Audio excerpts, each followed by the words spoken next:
Good morning, guys. Welcome to TMXing Adventures. Lisa here. Hey, today I'm going to show you this awesome gluten-free bread.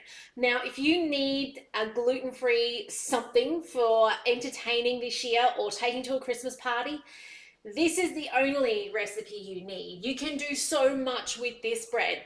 Okay, it can be a loaf of bread to turn into something. It can be a mound of bread to make a cob loaf. It can be bread rolls. There is so much you can do. You can make this into pizza bases. Okay, so if you need gluten-free bread this year, next year, get comfortable with this loaf. But I'm going to show you today how I change it because I don't use some of the ingredients they use. And it works perfectly fine, if not better. So come with me today. I'm going to show you how to make it. If you're watching on, hit the subscribe button. If you're watching on YouTube, you're watching tonight, you've seen the final product. You're going to see actually the whole lot through. Those of you watching on Facebook now as a live, go over to my YouTube and hit subscribe because tonight I put up the whole lot. You don't want to see 5 minutes worth of kneading time or me talking for 5 minutes, whereas the YouTube plugs it together. I will come back on that. It'll be like fade in and fade out, and you'll see then how I deal with the dough. And sometimes dealing with the dough is the very reason we don't continue with a recipe. It seems all too hard and scary, okay, or sticky in the case of gluten-free. So that's actually the key. The key is actually going to be that second part that, sorry guys on Facebook, I can't show you because you don't want to watch me for 5 minutes chat, okay? So those of you on Facebook, say hi. If you're watching on, I love to know you're watching. If you're cooking something today in your Thermomix, put it in the chat.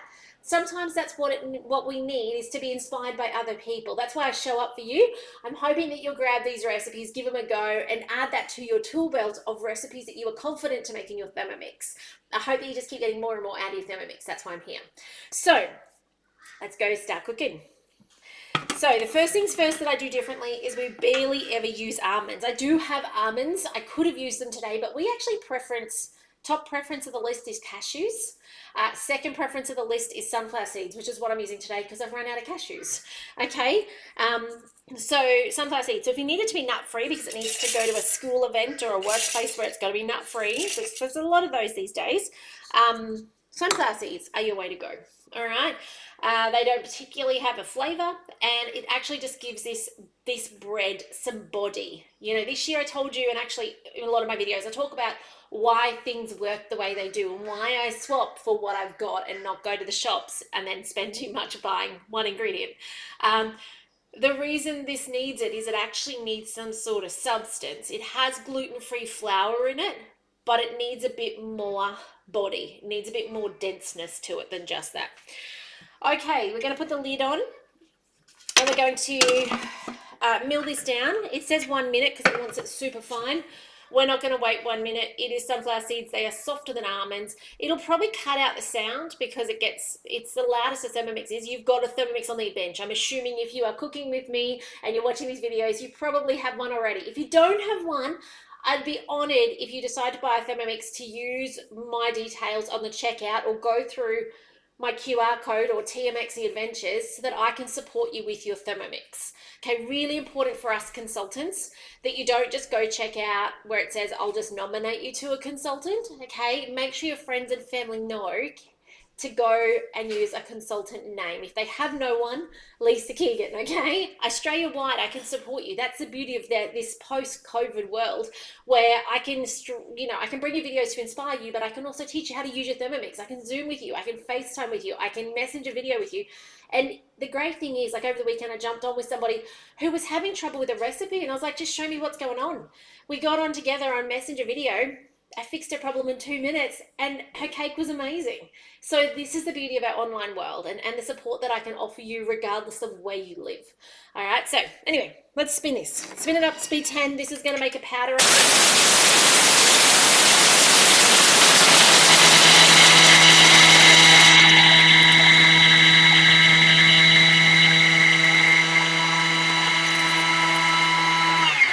Now that's powdery already.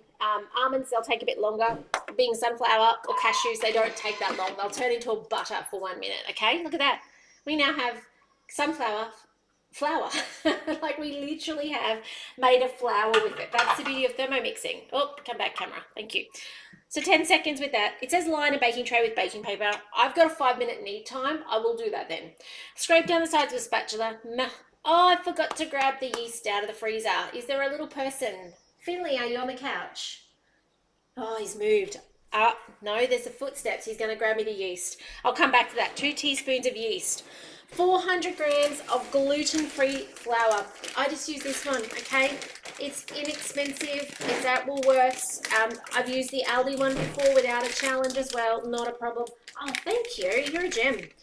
Okay, 2 teaspoons of this, which is actually, if you've got a TM6, it's actually 7 grams. Okay, see the scales. Now you can't do this on a TM5 or a TM31. This one's got an opening problem. Somebody's opened this. You can see, look at that, 2 grams. Like they are so precise, the scales. I'm just going to try and do it sideways of the blades. So I know that I can actually go 7 grams. There we go, and that's my 2 teaspoons. You will need teaspoons on a TM31 or TM5. You simply don't have that accuracy on your scales. If you're in a boat, I have customers out there on the boat, so out off the, off the coast. You may not be able to use your scales just because they're doing a little bit of this when you're rocking and rolling. If you were in a caravan, when I was in a caravan, you need to use your 2 teaspoons. Okay, but if you are on a flat bench, there's no fan or air conditioner, wind blowing through, you can use your scales, 7 grams. Okay. It's not much. All right, 400 grams of gluten-free plain flour. You can make your own gluten-free flour in the Thermomix. I have done it. Sometimes it's a matter, though, for me of finding the right timings for things. So pick my battles. Okay. By the way, this is actually getting filled. I don't know if you recall, not this weekend that's just gone, the one prior, we had a birthday party here with a whole lot of our friends and their children, and we made a cob loaf, and we made this cob loaf. You would have seen it in the pictures. I shared pictures. That was this cob loaf. It was made with cashews though, rather than sunflower seeds. But then the middle, the beautiful bacon and cheese and cream cheese, I've got leftovers still. So I'm actually going to put it in and cook it today so that the kids can have it. So that's actually kind of the motivation for what I'm doing today. Last Christmas, I think it was, or the Christmas before, this is 60 grams of olive oil.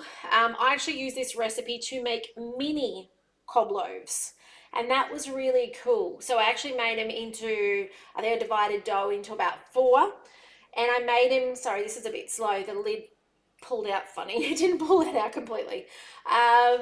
And so each one had a different dip. Like I had a salmon dip in one, and I had a herb and garlic in one, and I had cheese one in the other. And so that was really cool to have kind of these individual ones in the grazing box. Maybe I didn't show you it. I don't know.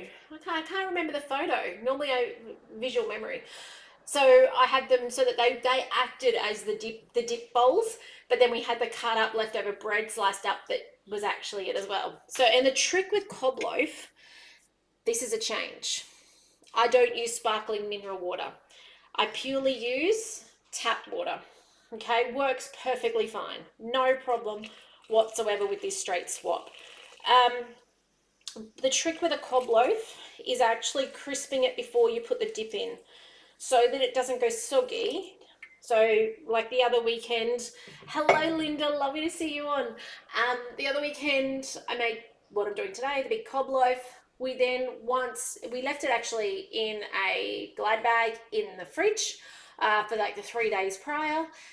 Then when we were ready to use it the day of, I cut out the center, sliced it up nice and thin, and then I cooked it in the oven for 15 minutes with oil drizzled over it. So it crisps everything up, bring it back out, let it cool a little bit, not much, and then you put your cream cheese cheesy mix in, and then you put it back in the oven to make it all golden and melted and yummy. Okay, so that crisping step, that in-between step, makes it, okay? Means it also doesn't go soggy. Like there's nothing worse than, carving up that bowl, the base bit, only for it to be like a mushy, doughy, bready mess. So because you've cooked it off and crisped it up, it doesn't have that to it. 2 large eggs. I'm just going to go 3 small ones because we have small eggs at the moment. Look at the coolness of that inside a shell at the moment. I don't know if you guys can see that vibrant color. These are our little layers out the back. Aracanas they're called. And they just have the most beautiful colors at the moment coming out of there. they're eggs. So I've got 3 little mini eggs. All right, next, 1 tablespoon of sugar. I'm just going to guesstimate that. Do I have anything clean to scrape it with? Just guess this. It helps the yeast, makes it a little bit fluffier, okay? So if you're wondering, Lisa, you don't normally put sugar in things unless you can help it, I'm giving that yeast a bit of a boost. 1 tablespoon of xanthan gum. Now, if you're not a gluten-free cooker, this might be something you're lacking. Xanthan gum is used as a thickener. The day you forget it in a recipe is the day you're like, why is this like a pancake mix rather than a cake mix? That's the difference of it, okay? So if you don't have xanthan gum, Gaga, I think that's G-U-A-R, is similar, okay? They're both gluten-free thickeners. Health food shops, actually these days you can buy it in the supermarket aisle. That's not a tablespoon, that's a heaped teaspoon. I'm going to put 3 of those in to make about a tablespoon. Oh, no, that's a small one. Getting to the bottom of this jar. This jar I have had, if you guys look back on my videos, I reckon I have had this jar going since I started videos in 2020. So, and you can only see it was only ever filled to like there. So yeah, it goes a long way. It'll last a long time, but you only really use it by the teaspoon or tablespoon. It's not something where you put a huge amount on. Hello, Jennifer. How are you? Happy birthday for the other week, by the way. Okay, gluten-free baking powder, 1.5 teaspoons. Just going to guesstimate that as well. That looks like a 1, and that looks like a 1/2. By the way, we ran out of this recently and actually had to buy some off the shelf at the supermarket. I usually buy it in big containers from the gluten-free, from the organic people I order through. If you need to make your own, there is a way. You just need to have bicarb soda and cream of tartar. And I bet you most of you have cream of tartar in your pantry from years ago, 20 years ago making Play-Doh, okay? 30, 40 years ago making Play-Doh, right? So it's actually, hang on, my brain's catching up on what the proportions are.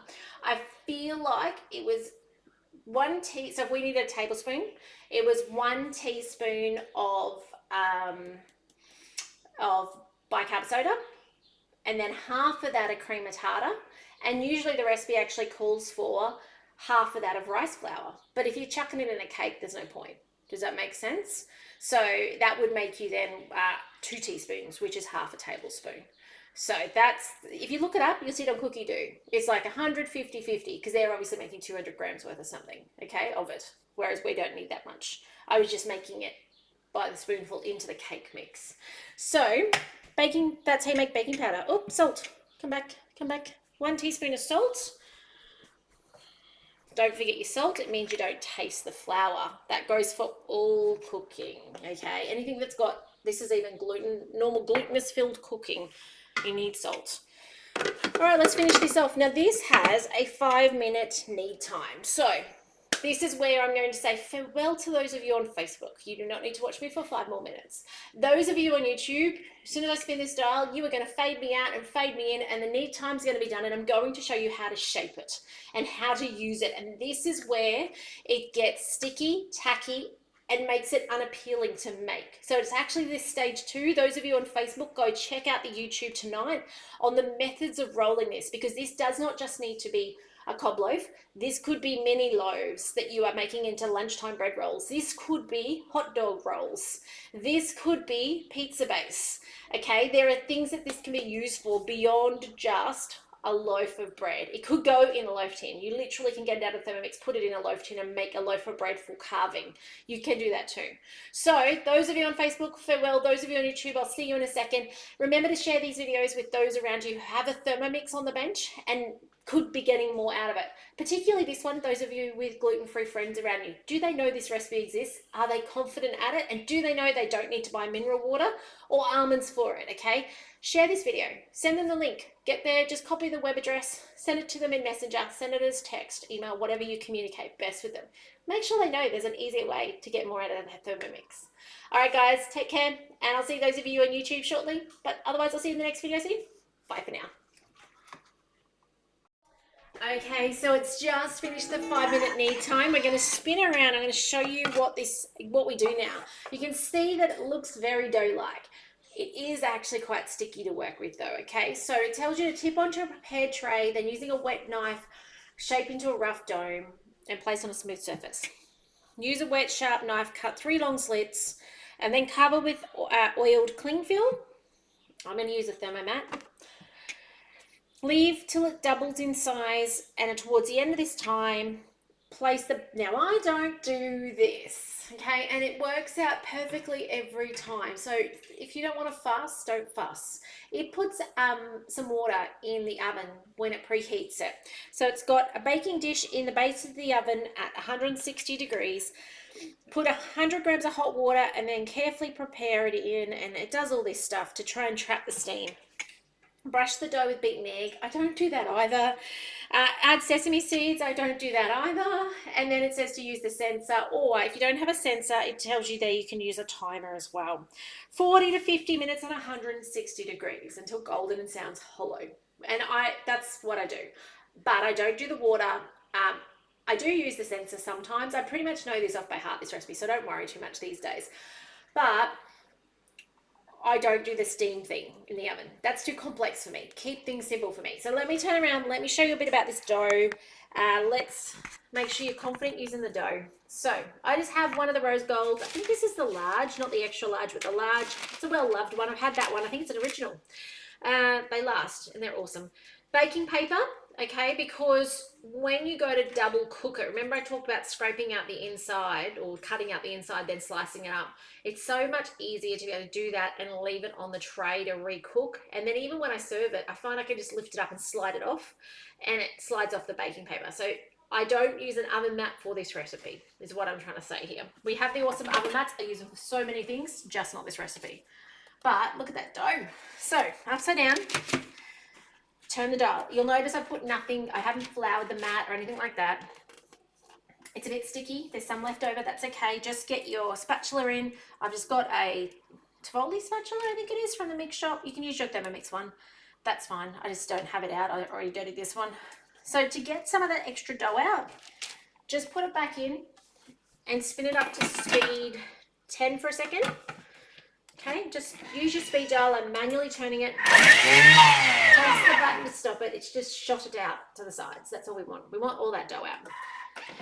Now this dough is incredibly sticky, and that's off-putting sometimes. I know, as being somebody who doesn't like to touch food as much as I can help it, that's sometimes what stops me wanting to make it. So a couple of tips that I've found are helpful. Wet hands. Gluten-free dough responds really well to wet hands. It makes it really easy to shape. So if I was making these into small bread rolls, it makes it really easy to shape them into, as I said, even, you know how I talked about the 4 mini coblos?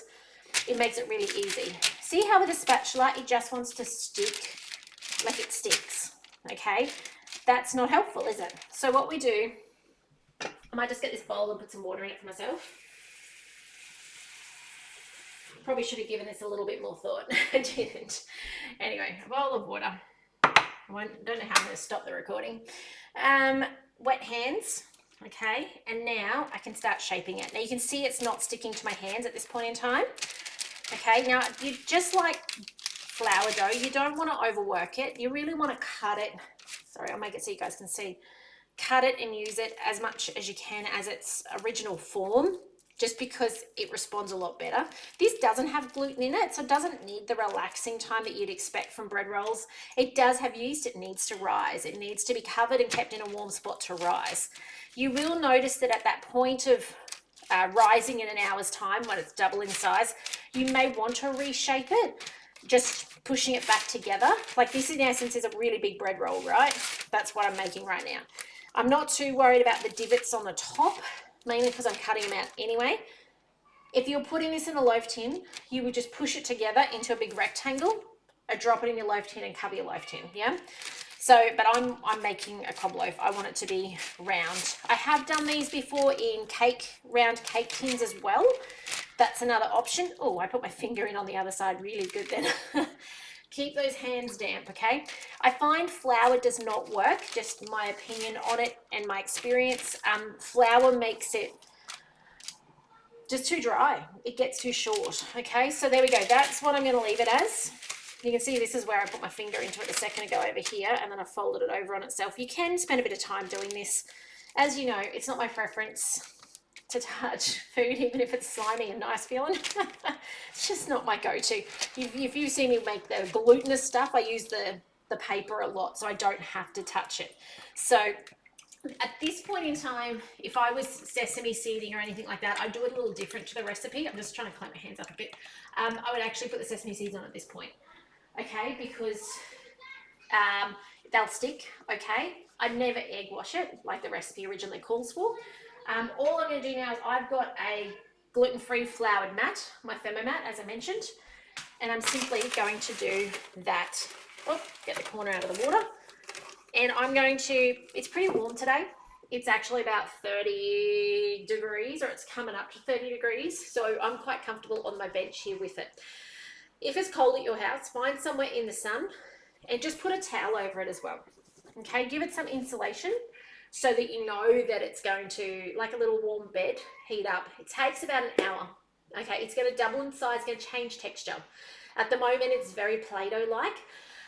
By the time it's ready to go in the oven, it feels like a cloud. When you touch it, it'll bounce back a little bit at you. It's a very soft texture. At that point in time, preheat your oven to 180.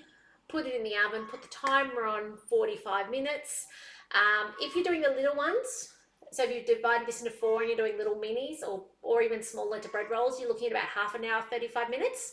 Even things like if you're making like little buns, little hot dogs, or even you could do cream buns. Oh, 2025, wouldn't that be fun? Make some old-fashioned cream buns but with gluten-free. Oh, okay. That's a thought for another day. But there you go. This is how you make it. From here, let it rise, put it in the oven, cook it. I'll add some videos at the end, actually some photos. So those of you on YouTube, you're going to grab the photos. I'll show you how I cut it, slice it. You don't need to see me do that. It's pretty ordinary, but I'll take the photos so you get the gist. Oil it, and then just recook it. 200 degrees, took about 12 minutes last time. Until it's crispy. Take it out, let it cool, put your fillings in, put it back in. 180, turn a little bit lower for that second cook, about 10 more minutes, just to brown off so it looks nice on top, and then serve it. Serve it hot. Okay, it's beautiful hot. If you've got a thermo server, it fits nicely in a thermo server. Your bits and pieces, like all the extra bread, doesn't fit well, but the actual bit you've just cooked, take it out of the oven, put it in a thermo server, put the lid on, and take it then, and yum. Perfect for Christmas time, taking to friends' house for lunch, those sorts of things. Anyway, I hope you've enjoyed this video. Remember to hit subscribe so you see the latest videos. There'll be another one come up tomorrow. I hope these are helping you get more and more out of your Thermomix. If you want to be up to date with news from me, go over to TMXing Adventures and hit the subscribe button over there as well. Sign up to my newsletter. There'll be another newsletter coming out probably next week, maybe week after. I do it all personally, okay? So you're getting real deal from me. No one else writes my newsletters. I got to put the time aside to do it. There's usually punctuation and spelling mistakes in there because it's from me and it's real. But my whole goal is that you'll get more and more out of your Thermomix, whether it's a TM31, TM5, TM6, I don't care. Even if it's a thermo cooker, I just want your life to be easier in your kitchen. So anyway, take care, and I'll see you in the next video soon. Bye for now.